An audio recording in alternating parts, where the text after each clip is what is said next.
Okay, so the Kesh. So this is a fairly easy jig in G major.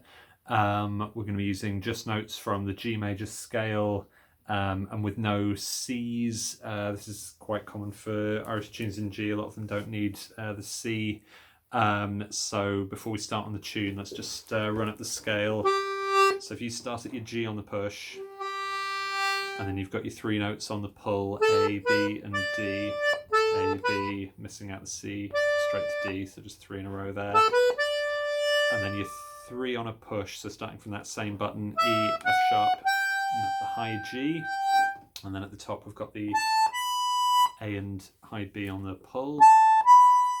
So back down, B, A, G, F sharp, E, D, E, A, G. And then there are a couple of lower notes we'll use as well, so we're going to have a few F sharps, so again that's just below the G on the push.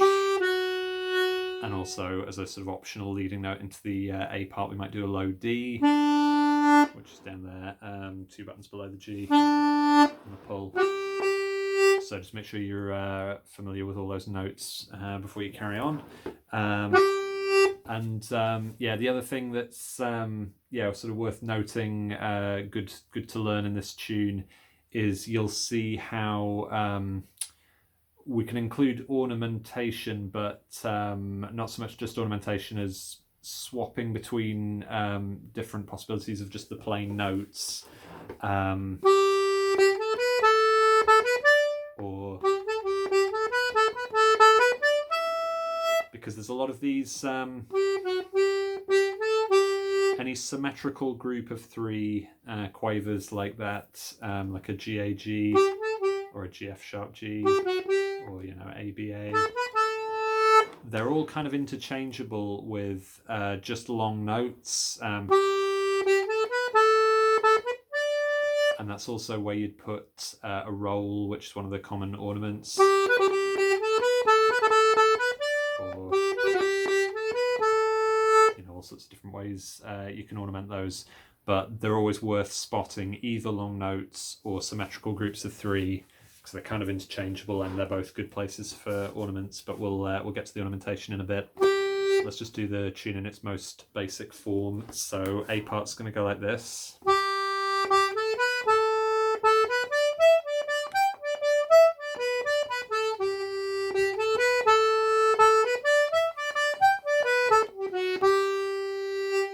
Okay, so we're starting on the G, got a long G, and then group of three, G, A, B. And then second bar is similar but a note higher, so like A, B, D. And just make sure you're separating those where you've got two of the same note next to each other, so G, A, B. Just make sure you do lift that finger off and put it back down. You don't want to hear them sort of slurring into each other too much. There's other ways we can separate the notes later with ornaments, but when you're playing it just plain,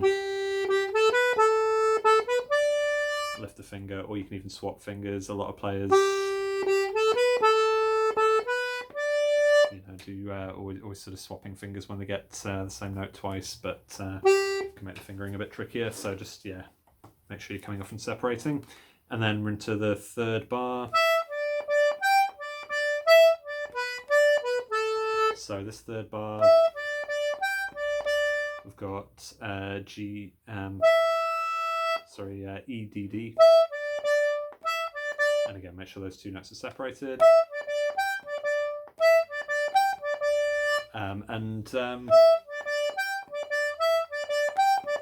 We're thinking here about how you spread the three notes out. So especially when it's a group of three where it's one of one note and then two of the same note. So G, an E and two Ds. It tends to be, it's not like perfectly even like that. There's a bit more of a swing to it, so a slightly longer first note. So then you can just do really short middle notes, which sort of just feels natural to do when it's this type of group of notes.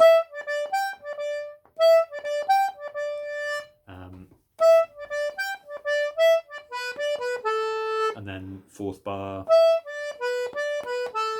is just that, E, D, B, and then down the 3 pulls, D, B, A. And just on fingering, I would usually try and move down there, because when it's coming down 3 notes in a row, I usually like to use 3 separate fingers, rather than sort of sliding that last one. That can be okay if you need to do it, but given the choice, I find that better. Okay, so we've got 4 bars, so we'll try them together slowly after 4. So 1, 2, 3, 4.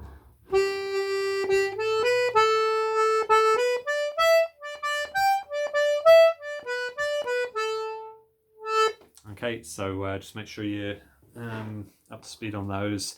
And then we've got the same first 2 bars again. I think, yeah, it's nearly the same 3rd bar. It's starting again on that E on the push and 2 Ds, but then we've got G, D, and down to B this time.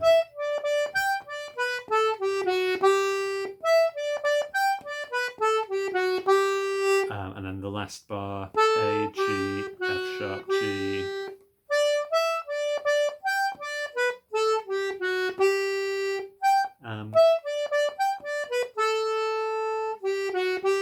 Yeah, and again, there a lot of players do prefer to just slide around with the fingers, because you've come down 3 there. So you could just hop down to the 1 there. But I prefer to cross over with 2, so that I've already got 1 waiting there for the F sharp.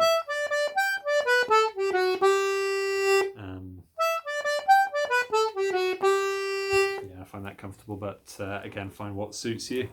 Okay, so that's the second half of the A part, so not much extra to do there. So just the second half, and then we'll do the whole thing. So the second half, 1, 2, 3, 4.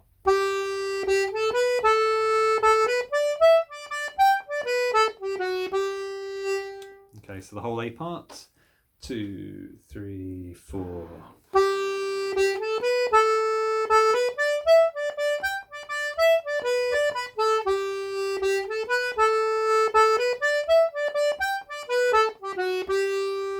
And then, yeah, I might do a low D leading note into the second A part. Like that.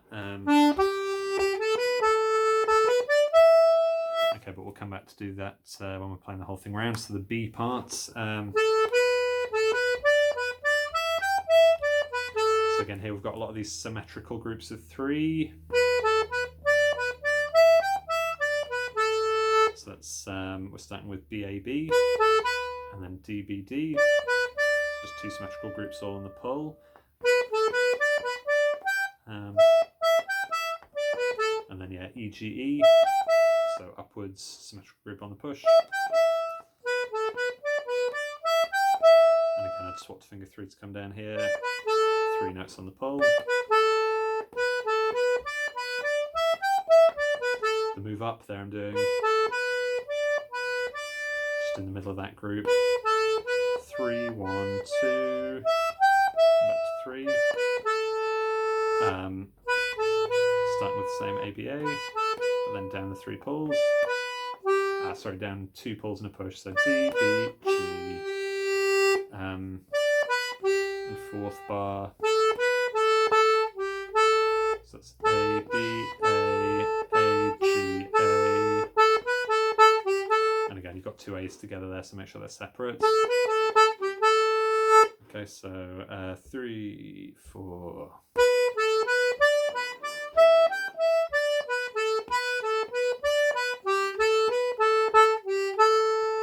And then second half of the B part, we've got same first bar. And again, nearly the same second bar. Same first symmetrical group on the push, and then another symmetrical group, DBD. So it's just all symmetrical groups, and then just slide up here to finger 2 on the high G. It's G, F sharp, G, F sharp out here. And another symmetrical group. It's loads of these in this tune. So it's A, G, A. And then the high B. Fine to use your little finger here.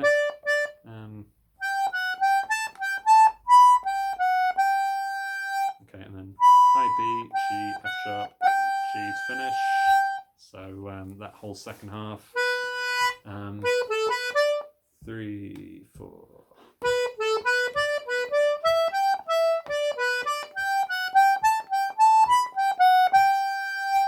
Okay, so I'll just run you the whole B part. So that's 3, 4.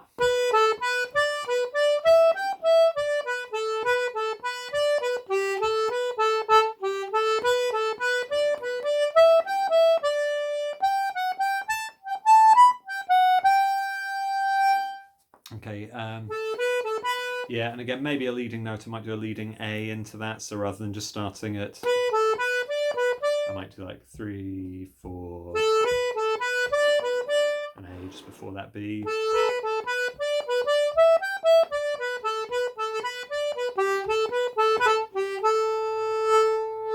Okay, so we've got the whole tune now, so once you've practiced up those parts, have a go at playing along with this. I'll play you 2 A parts, 2 Bs, that basic way. Okay, so 3, 4.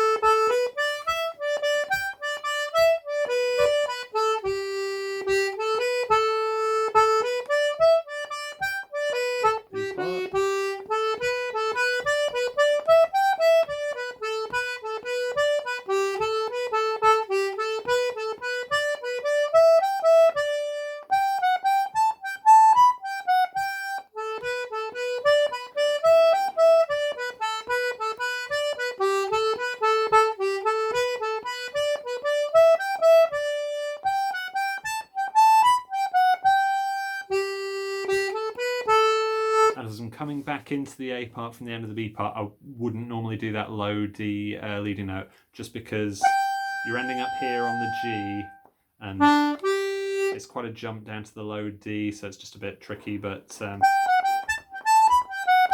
I just like it like that, just going straight into the first note on the beat, the G. So that's how I normally play it. Right, so let's look at what you can now do with this a bit once you're up to speed on that basic version of the tune. So at the start here, we've got some dotted crotchets, so long notes that last as long as 3 quavers. And they can be replaced. So we could replace them with a symmetrical group. So, or you can go upwards or downwards. So that first group could be G A G, or it could be G F sharp G, or and that second one, yeah. You could do like that. I think more normally you'd hear them both upwards. And you can do that in any combination. So, the first A part you might play long note, symmetrical, then the other way around.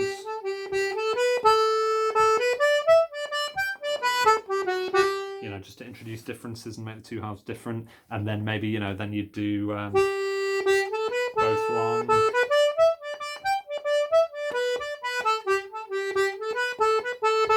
And then both groups of 3. So again, you can combine those in any way you want. And, again, it sort of is up to you really whether you want to have a fixed plan for how you're going to do that, or whether you want to just experiment with them and then find that you can just, decide how you're going to do it on the fly.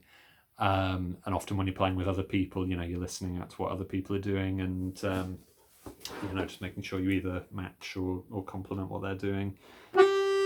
Okay, so that's one place where you can think about those symmetrical groups, interchangeable with long notes. B part as well, because there's lots of symmetrical groups already the way we did it. we could change any of those for long notes, so we might do or you know, any symmetrical group where you're ending up back on that first note, you can just replace it with one long note of the same. You wouldn't want to do too many, because again, there's so many symmetrical groups in that B part that if you replace them all with a long note,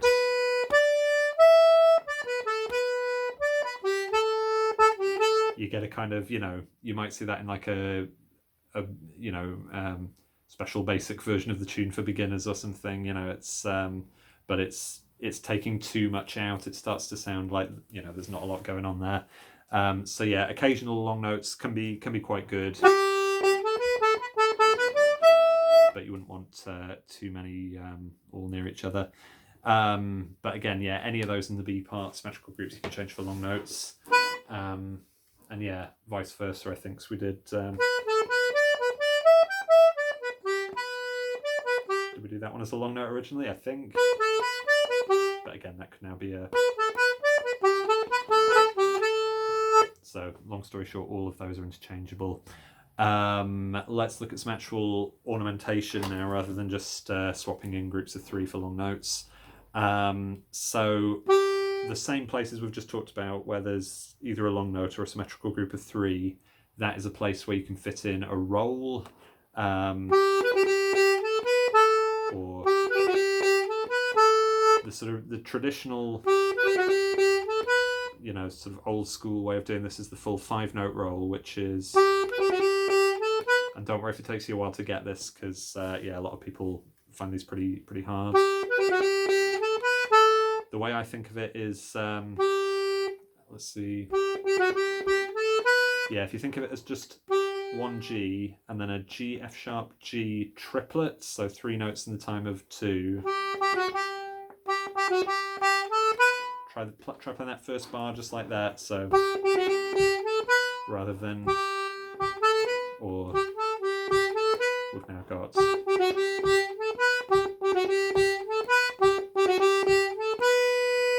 and then in between those first 2 Gs, the one on its own and the one that's part of the G, F sharp, G triplets, we're just going to hit this B on the push. So the 3 notes we're using are in a triangle here, G, B and F sharp. Okay.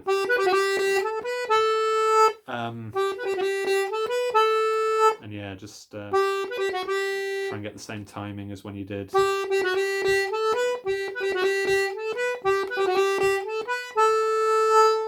And so the one on the G sounds really good because all the notes are in the key of G. And you can do the same thing on the A.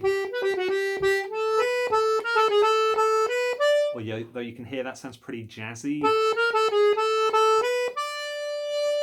which I'm not that big a fan of personally. I don't like to hear them coming out like that, but you do certainly hear a lot of players doing those. Sometimes they work, sometimes not so much. You know, it's again, you've got to kind of judge it by the tune.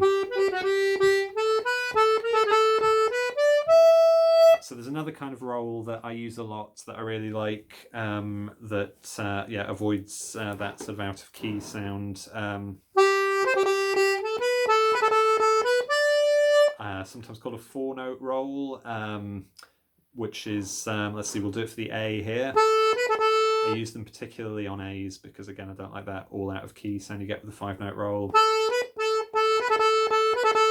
So what it is the A, and then we're going to quickly go through A, B, A, and I would always do those last 2 A's with different fingers, so I wouldn't do like re-hitting it with the same finger because I find that limits the speed, whereas you can get going really fast if you use different fingers. The fingering I always use for this, if I'm starting on the index finger on the note, then I'm going to do 1, 2, 1, 2,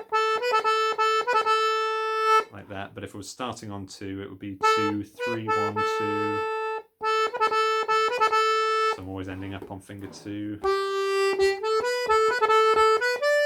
And as I say, I like those. I use them a lot because yeah, I just find they tend to be, I don't know, they don't, you don't get some notes clashing with the key as much as you do with when you're using the triangular 5-note rolls all the time. There's other kinds of rolls, there's other alternatives, but yeah, just experiment with those two for now. So you can do the second kind of roll on the G as well. You can make it,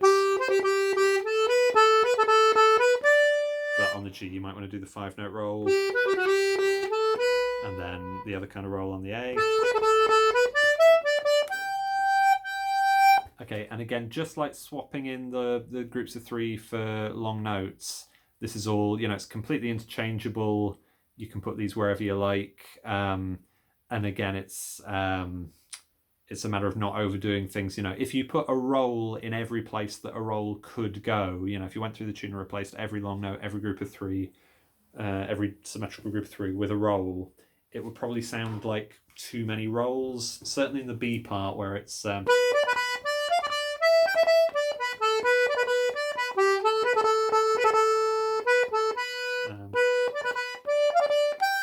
just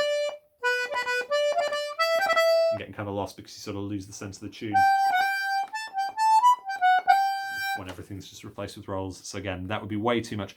But any of the places where I just put them where I was doing all of them could be okay. You know, you could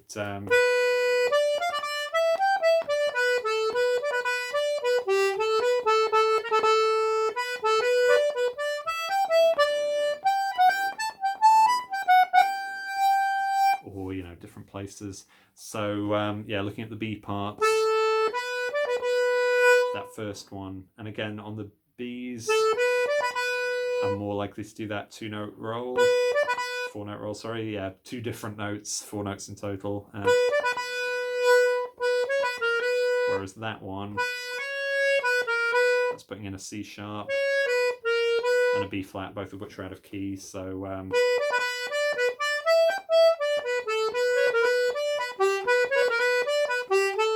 although having said that, I don't dislike it as much as the A one, you know, so some out of key notes can sound better than others.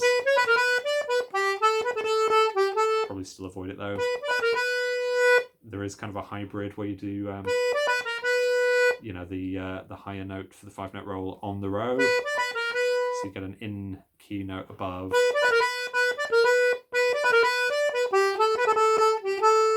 But anyway, wouldn't worry about that for now. So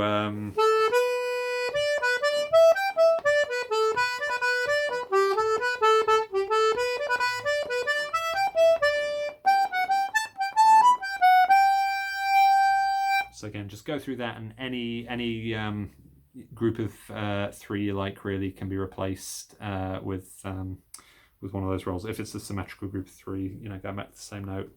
I'll just show you one more ornament as well, because I was definitely aware I was doing this in the playthrough at the beginning. And that's just a single grace note or cut, which are usually done from above.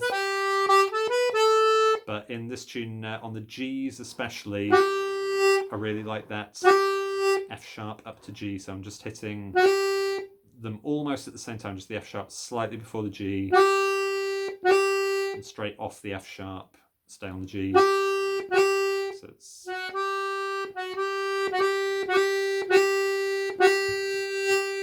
And yeah, they sound particularly good on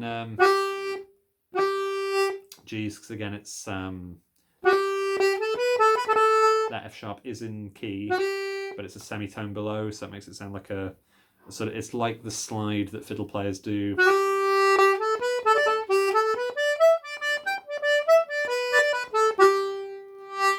Okay, so try that on some of the Gs. The high G as well at the end works. Like that. Okay, so what you can do if you like is have a listen to the playthrough I did at the beginning, where I was just playing it without really thinking about it, and you can try and copy some of the places I put the ornaments in that, or you can just find your own places, try throwing them in. Okay, so that's the Kesh. Have fun with it. Thanks very much.